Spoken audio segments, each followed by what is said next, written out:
তারা দুনিয়ায় থাকতে পারেনি। বড় বড় সম্পদশালী মানুষ তারা দুনিয়াতে চিরজীবী হতে পারেনি, তাদেরকে দুনিয়া ছেড়ে চলে যেতে হয়েছে। অতএব এটা আমরা সবাই বিশ্বাস করি যে আমাদের মরতে হবে।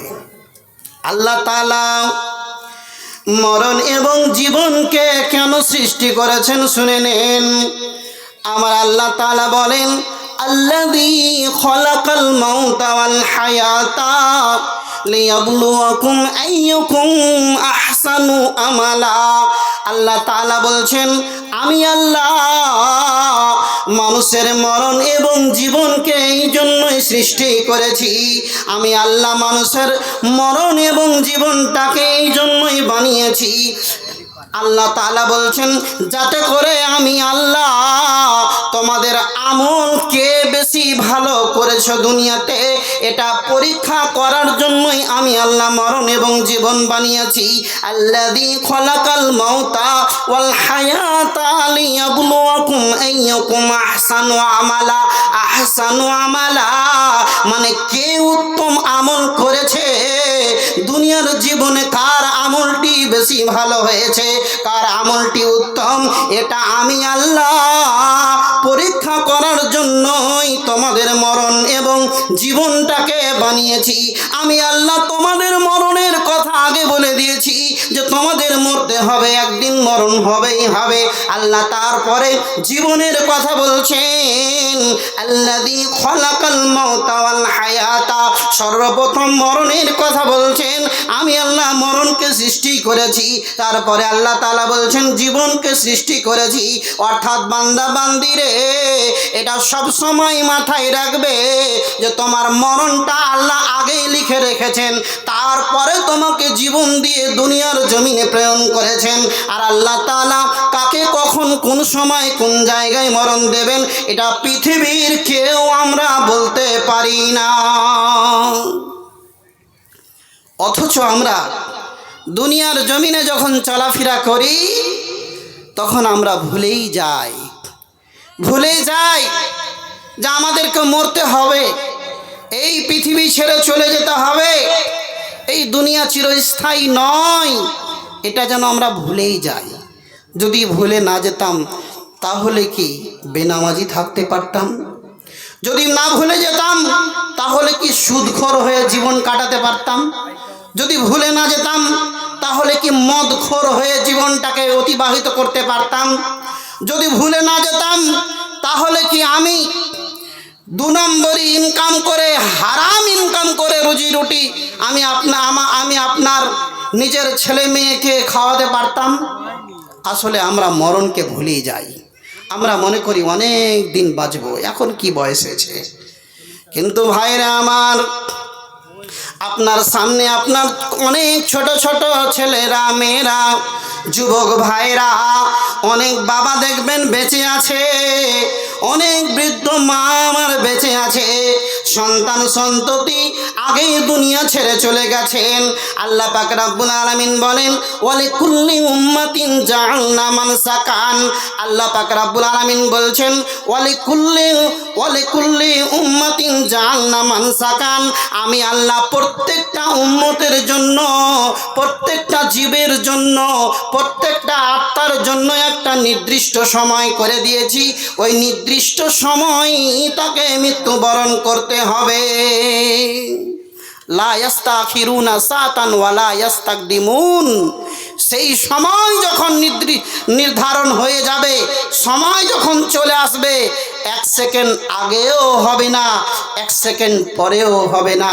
আপনার মরণ যেই জায়গায়, যেই স্থানে, যেই সময়ে, যেই দিনে আল্লাহ তাআলা আগে থেকে নির্ধারণ করে দিয়েছেন, সেই স্থানে, সেই দিনে, সেই জায়গায় আপনাকে আমাকে অবশ্যই পৌঁছে যেতে হবে। আপনাকে আমাকে অবশ্যই মরণের স্বাদ গ্রহণ করতে হবে। কিন্তু আমরা ভুলে যাই। ভাইরা আমার, বাবাজিরা আমার, আমাদের স্মরণ থাকে না। আমরা মরণকে ভুলেই দুনিয়াতে চলাফেরা করি, যার কারণে আমরা এখনো বেনামাজি হয়ে অধিকাংশ মানুষ জীবনযাপন করি।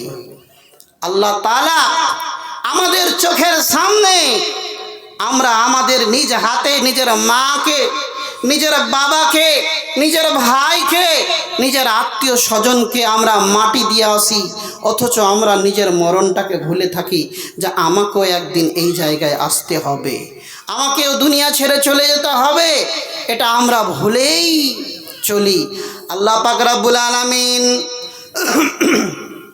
আল্লাহ পাক রব্বুল আলামিন তিনি বলেন, ও দুনিয়ার মানুষেরা শুনে নাও, আল্লাহ তাআলা বলছেন যে যখন তোমার মরণ চলে আসবে, তখন তুমি যেই জায়গায় থাকো না কেন, যে স্থানেই থাকো না কেন, যে কোনো ডাক্তারের কাছে যাও না কেন, যে কোনো নার্সিং হোমে যাও না কেন বা হসপিটালে ভর্তি হও না কেন, যে ডাক্তারি চিকিৎসা করো না কেন, আল্লাহ পাক রব্বুল আলামিন যখন তোমার মরণের সময় চলে আসবে, যখন মরণের টাইম যখন হয়ে যাবে, তখন আল্লাহ তাআলা তোমার নিকটে আজরাইলকে পাঠিয়ে দেবেন। তোমার জানটাকে সেখান থেকে কবজ করে নেওয়া হবে, সেখান থেকেই তোমার আত্মাটাকে বের করে নেওয়া হবে। আল্লাহ পাক রব্বুল আলামিন কোরআন মাজিদের মধ্যে বলেন, আল্লাহ পাক রব্বুল আলামিন বলেন যে তোমরা যেখানেই যাও সেখানেই তোমাদেরকে মরণ তোমাদের সঙ্গে মোলাকাত করবে, মরণ তোমাদেরকে গ্রাস করবে, সেখানে গিয়ে মরণ তোমাদেরকে ধরে নেবে। আমরা কেউ রেহাই পাবো না, সকলকেই এই দুনিয়ার মায়া মহব্বত ছেড়ে আমাদেরকে ছেড়ে চলে যেতে হবে। জি, আল্লাহ পাক রব্বুল আলামিন সেই কিয়ামতের দিন আমাদের আমলনামা পেশ করবেন। সেই দিন আমরা দেখতে পাবো যে আমরা দুনিয়াতে কি করে আসলাম। এই মাদ্রাসা খুলেছেন, এই মাদ্রাসাতে আমি বলছিলাম প্রথমেই যে 3টি সাদকায়ে জারিয়া চালু থাকে।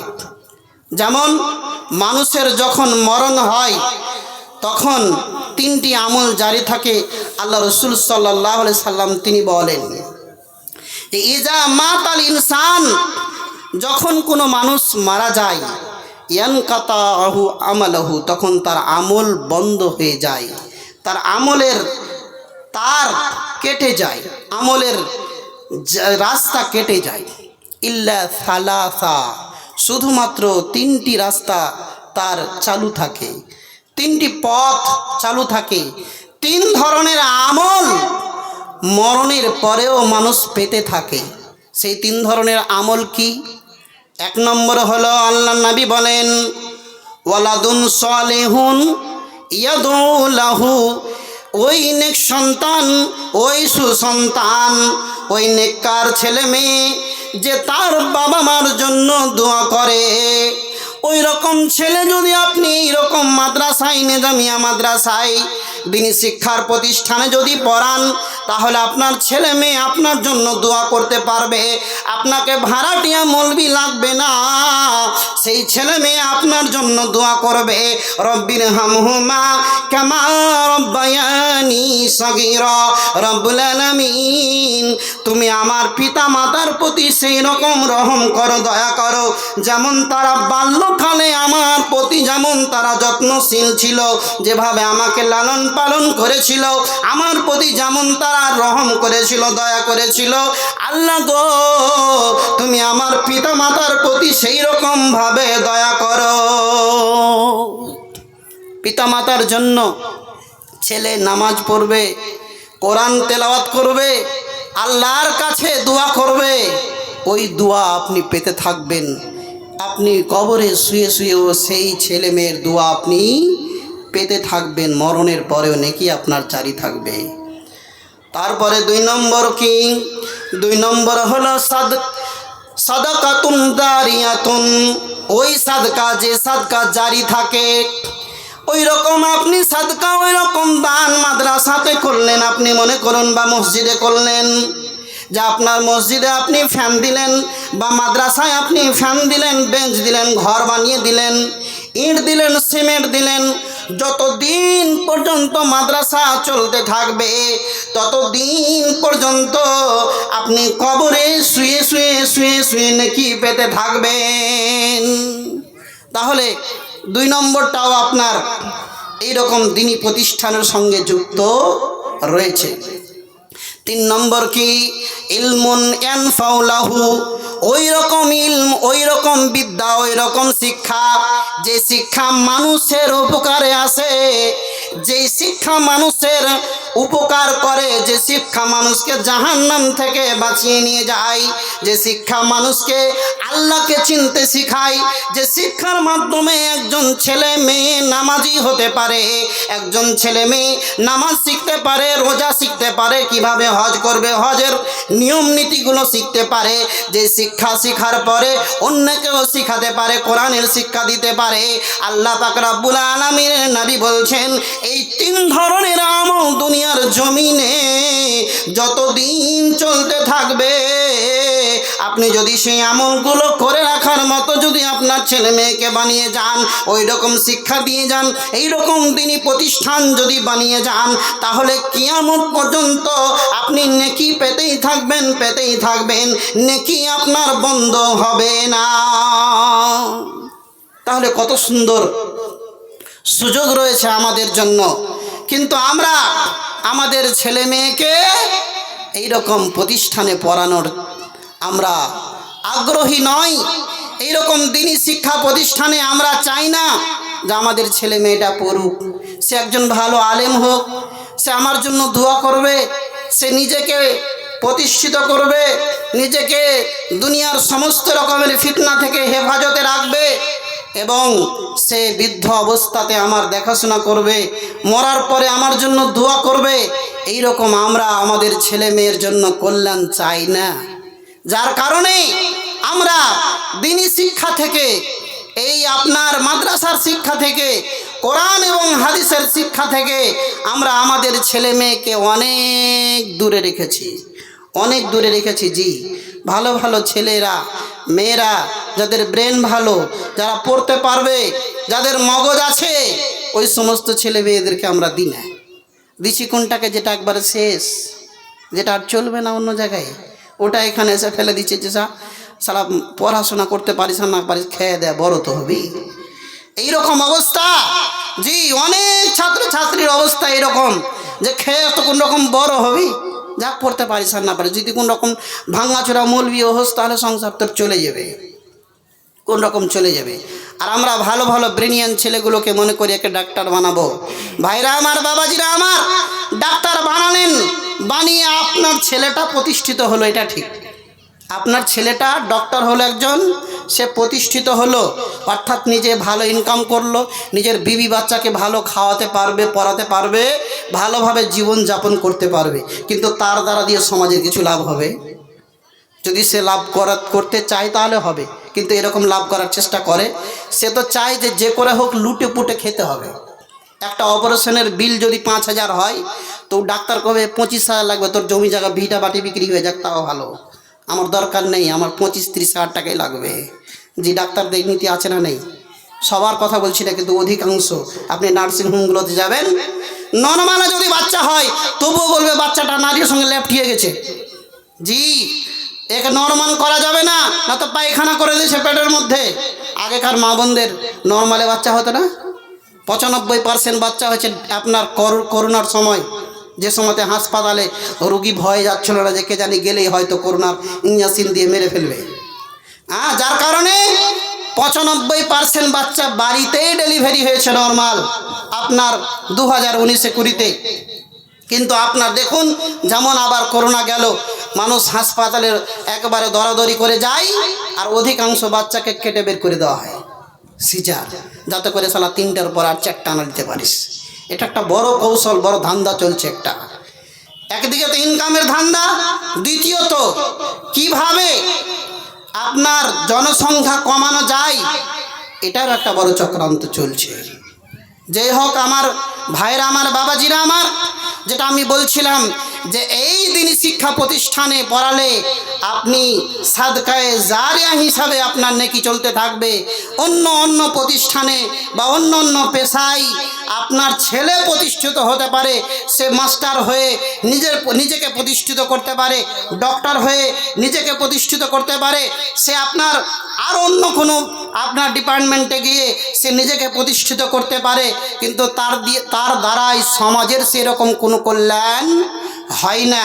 কিন্তু একজন আলেমের মাধ্যমে দেখুন তার দ্বারাই কত সমাজের কল্যাণ হয়। সে আলেমেরাই আপনাদের ছেলে মেয়েদেরকে কোরআনের শিক্ষা দেয় মসজিদে মক্তবের মাধ্যমে, যার কারণে আপনি নামাজের দোয়া শিখতে পারেন, পেশাব পায়খানাতে যাওয়ার দোয়া শিখতে পারেন, ঘুমানোর দোয়া শিখতে পারেন, বাড়ি থেকে বের হওয়ার দোয়া শিখতে পারেন, ওই সমস্ত আলেমের মাধ্যমেই। জি, মসজিদের আলেমদের মাধ্যমে, মাদ্রাসার শিক্ষকদের মাধ্যমে, আলেমদের মাধ্যমেই আপনি যেটুকু আপনার দিনের জ্ঞান, শরীয়তের জ্ঞান যতটুকু পান তাদের মাধ্যমেই হয়। বাকি অন্যান্য শিক্ষা প্রতিষ্ঠান আমি বলছি না পড়বে না, অবশ্যই ডক্টর, ইঞ্জিনিয়ার, প্রফেসর, কালকেও বলেছিলাম প্রয়োজন আছে। দুনিয়া শুধু মৌলবি দিয়ে চলবে না, জজ দরকার আছে, সাংবাদিক দরকার আছে, ডক্টর দরকার রয়েছে, আপনার কি বলে সব কিছু পৃথিবীতে দরকার আছে, প্রয়োজন আছে। পৃথিবী চালাতে হলে, দেশ চালাতে হলে, সমাজ চালাতে হলে, রাষ্ট্র চালাতে হলে সব কিছুরই প্রয়োজন রয়েছে। সাথে সাথে তাকে অবশ্যই, আমি যেটা বলতে যাচ্ছিলাম বারবার, যেটা আমার তাগিদ, সেটা হলো অবশ্যই তাকে কোরআনের জ্ঞান দিতে হবে। জি, কোরআনের জ্ঞান দিতে হবে। আপনি এই পৃথিবীতে চিরদিন থাকবেন না, ওই জন্য আমি মরণের সঙ্গে যুক্ত করেছি কালকের বিষয়টাকে। আসল বিষয় হলো আমার দিনী শিক্ষার গুরুত্ব, কিন্তু আমি মরণ দিয়ে কেন শুরু করেছিলাম, এই জন্যই যে আমরা মনে হচ্ছে আমরা আমাদের চলাফেরা দেখে, আপনাদের চলাফেরা দেখে, যে আমরা মরবো না, চিরদিন দুনিয়াতেই থাকবো। জি, আমাদের চলাফেরা দেখে মনে হচ্ছে যে আমরা মরবো না। যদি আমাদের মরণের ভয় থাকতো তাহলে আমরা কেন এইরকমভাবে পশু প্রাণীর মতো জীবন যাপন করতাম? অবশ্যই আমরা আমাদের স্রষ্টা, আমাদের রব, আমাদের সৃষ্টিকর্তাকে অবশ্যই স্মরণ করে পৃথিবীতে আমরা জীবন যাপন করতাম। কিন্তু আমরা একেবারে আমাদের কাজকর্মগুলো এমন হয়েছে যে আমরা ব্যবসার ক্ষেত্রে কোনো হারাম হালালের তাওয়াক্কু করি না, পারোয়া করি না। আমরা নামাজ রোজার কোনো ধার ধারি না, দিনী শিক্ষার কোনো ধার ধারি না। আপনার কি বলে যে মাথায় টুপি, সাদা পাঞ্জাবি আর সাদা লুঙ্গি পরে মনে হচ্ছে বাড্ডা মানে কি বলে যে বড় হাজি সাহেব। আর দেখুন যত 2 নম্বরই 4 নম্বরই সবই আছে না? নেই জি, ভুল বলছি, ফের পরে আমাকে না পিটে। কথাটা যদি ভুল হয় তাহলে অবশ্যই বলবেন, এটা 100% সঠিক, আপনাকে প্রমাণ করে দিতে পারবো যে এরকমও কিছু মুসাল্লি আছে বা এরকমও কিছু আপনার বেশধারী লোক আছে, বড় বড় দাড়ি রেখে তারা 2 নম্বরই ব্যবসা করে। মানুষ মনে করবে লোকটা খুব সৎ, জি, বড় বড় দাড়ি আছে, পাঞ্জাবি আছে, টুপি আছে মাথায়, নিশ্চয়ই এই 2 নম্বরই করবে না, ঠকবে না। কিন্তু দেখেন খবর লেবু সালাফের সবচেয়ে বড় ঠকবাজি ওই। ভাইরা আমার, বাবাজিরা আমার, কেন এই ঠকবাজি? এই জন্য যে তার মধ্যে কোরআন নেই, তার মধ্যে শরীয়তের জ্ঞান নেই, হাদিসের জ্ঞান নেই। যদি তার মধ্যে কোরআনের জ্ঞান থাকতো তাহলে অবশ্যই সে রবকে ভয় করত, সৃষ্টিকর্তাকে ভয় করে চলতো। সে এইভাবে বেপরোয়া জীবনযাপন করতো না, মানুষকে ঠকতো না, 2 নম্বরই ব্যবসা করতো না, সুদের ব্যবসা করতো না, আফিংয়ের ব্যবসা করতো না। এইভাবে সে নিজের জীবনকে নষ্ট করে দিত না। তারা মনে করে যে আমরা এই পৃথিবীতে আরও বাঁচবো, অনেক দিন বাঁচবো, মরে যাওয়ার পর কী হবে? মরে যাব, মাটির সঙ্গে মিশে যাব, মাটির সঙ্গে আমরা মিশে যাব, এটাই তারা মনে করে। জি, এইরকম ভাবনা যদি থাকে ভাইরা আমার, বাবাজিরা আমার, তাহলে সাবধান হয়ে যান, সতর্ক হয়ে যান। আল্লাহ পাক রব্বুল আলামিন যখন জাহান্নামে ফেলবেন তখন একবার জিজ্ঞাসা করবেন, আলাম ইয়াতিকুম নাজির, তোমাদের কাছে কি কোনো ভয় দেখানো ওলা গেছিল না? যায়নি, পৌঁছায়নি? তোমরা কেন জাহান্নামের মধ্যে জ্বলতে আসলে, পুড়তে আসলে? তোমাদেরকে মৌলবীরা বলেনি যে মরতে হবে, মরণের পরে একটা জীবন আছে, সেই জীবনে তোমাদের আমল অনুযায়ী, তোমাদের কর্ম অনুযায়ী তোমাদের প্রতিফল দেওয়া হবে। জান্নাত এবং জাহান্নাম 2টি জিনিস আমি আল্লাহ তৈরি করে রেখেছি। ভালো কর্ম করে আসবে জান্নাত যাবে, আর যদি মন্দ কর্ম করে আসো তাহলে জাহান্নামে তোমাদের পুড়তে হবে। এটা কি তোমরা মনে ভাবনি? তোমরা জানোনি? তোমরা এরকমভাবে জীবনযাপন করে চলে আসলে? তখন তারা বলবে কলু বালা, তখন বলবে জি হ্যাঁ, গেছিল, পৌঁছেছিল।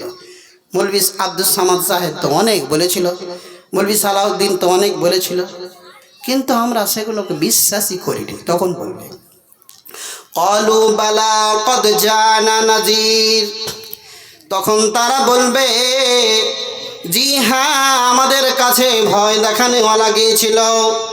তারা জাহান্নামের কথা বলেছিল, তারা জান্নাতের কথা বলেছিল, তারা দিন শিক্ষার কথা বলেছিল, তারা বারবার বলেছিল নিজের ছেলে মেয়েকে নষ্ট করো না, অবশ্যই অবশ্যই তাদের ইঞ্জিনিয়ার ব্যারিস্টার বানাও, কিন্তু সঙ্গে তাদেরকে কোরআনের হাফেজটাও বানায়ো, তাদেরকে কোরআনের শিক্ষাটাও দিও, তাদেরকে শরীয়তের জ্ঞান, বেসিক জ্ঞান, দিনের জ্ঞানটাও দিও।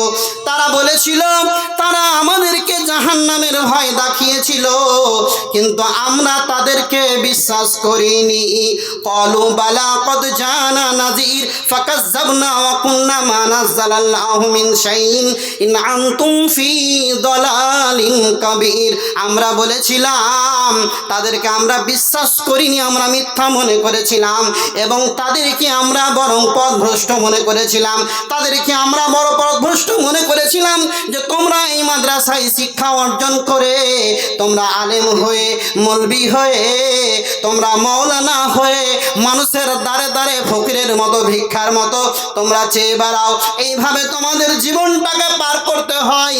দেখো আমরা কতটা ভালো রয়েছি, আমাদের নিকটে 4 চাক্কা রয়েছে, আমাদের নিকটে বড় বড় ব্যাংক ব্যালেন্স রয়েছে, আমাদের নিকটে জমি জায়গা রয়েছে, আমাদের নিকটে দেখো কত প্রপার্টি রয়েছে, আমরা কত সুখে স্বাচ্ছন্দ্যে জীবনযাপন করছি, আর তোমরাই ধরে বড় পথভ্রষ্ট, তোমরা এই ফকিরা বিদ্যা শেখে তোমরা ফকিরের জীবনযাপন করছো। তখন বলবে যে আমরা তাদেরকে মিথ্যা মনে করেছিলাম।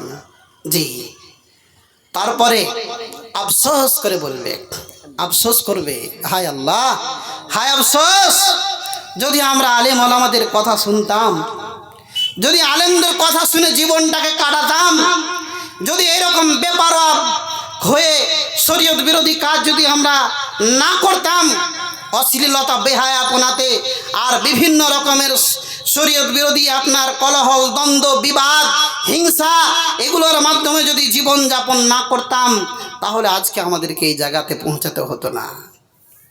তখন তারা আফসোস করবে, আফসোস করবে, তারা হাত মুচড়াবে আর বলবে, আল্লাহ গো, যদি আমরা সেই দিন শুনতাম আর যদি বুঝতাম, তাহলে আমরা এই জাহান্নামীদের অধিবাসী হতাম না।